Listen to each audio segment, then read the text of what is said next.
लोकराज नेपालले आफ्नो 18औं वार्षिक समाजसभा आफ्नो 18औं वार्षिक जन्मोत्सव यो राजगञ्ज नगरपालिका वडा नम्बर 10 स्थित अपाङ्ग सेवा केन्द्रमा सहयोग गरेर बनाउन रहेकोमा र यहाँको 18औं वार्षिकोत्सव 18औं जन्मोत्सवको शुभकामना व्यक्त गर्न चाहन्छु। यहाँहरूको यो संस्था अनन्तकालसम्म रहिरहोस् र यहाँको संस्थाको यस्ता खालको सामाजिक गतिविधि गर्नका लागि यहाँका सदस्यहरू पदाधिकारीहरू सबैलाई जीवनभरि नै त्यो खालको प्रयत्न भइरहोस् र अभिप्रेरित मिलिरहोस् भनेर पनि शुभेच्छा व्यक्त गर्न चाहन्छु। र आज खास गरी यो यहाँको जन्मोत्सवको अवसरमा यो एउटा अशक्त अपाङ्गहरूको बिचमा गएर आफूले सकेको दान गर्ने सुरुवात गर्नुभएको छ। त्यसो त यहाँका लागि सुरुवात भए पनि अन्यत्रका लागि यहाँले गर्दै आइरहनु भएको छ। मैले देखिरहेको छु विभिन्न ठाउँमा तपाईँहरूले यस्तो खालको सहयोग गर्ने डोनेसन गर्ने प्रोभाइड गर्ने काम गरिरहनु भएको छ। यो समाजलाई चलायमान बनाउन समाजलाई गतिशील बनाउन यो अत्यन्त आवश्यकता भएको विषयवस्तु हो।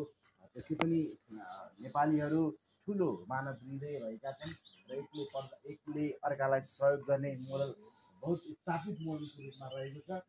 शिवप्रभात नेपालले यसरी सामाजिक कार्य गर्न थालेको 18 वर्ष बितिसकेको छ।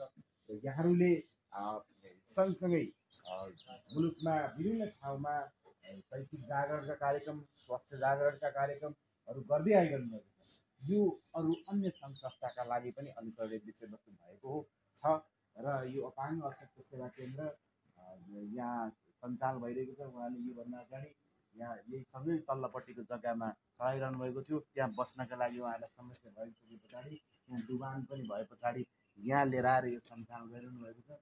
म पनि बेला बेलामा यहाँ आउने अवसर प्राप्त गर्दछु र कोही यसरी चाहिँ अशक्त अपाङ्गहरूलाई अथवा अशक्त व्यक्तिहरूलाई सहयोग गर्न चाहने व्यक्तिहरू कोहीले मलाई फोन गरे भने म यो संस्थामा गएर चाहिँ प्रोभाइड गरिदिनुहोस्, यहाँका मानिसहरूलाई सहयोग गरिदिनुहोस्, उहाँहरूलाई आवश्यकता छ।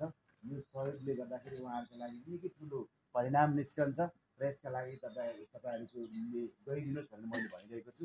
आज शिवप्रभात नेपालले चाहिँ यहाँ आएर यो प्रोभाइड गर्न लागेको देख्दा अत्यन्त खुसी लागिरहेको छ। मेरो रिकमेन्डेसनमा पनि यो ठाउँ पर्छ र अन्य यहाँहरूलाई म यही सन्दर्भमा यहाँहरू अहिले सबैजनालाई डिसेबल फ्रेन्डली अरू खालको केही सामग्रीहरूको आवश्यकता पऱ्यो भने पनि त्यो कुरामा राजगञ्ज नगरपालिकाले सपोर्ट गर्छ र मैले पहिलेदेखि तपाईँलाई मैले अध्यक्षज्यूलाई खास गरी ध्यान आकर्षण गर्न चाहन्छु। यहाँहरूलाई अरू फिजिकल इन्फ्रास्ट्रक्चर बनाउने कुरामा चाहिँ भौतिक पूर्वाधार बनाउने कुरामा चाहिँ यहाँहरू भाडामा बस्नुहुन्छ। यो भाडाको चाहिँ स्थानमा हामीले त्यसरी कुनै पनि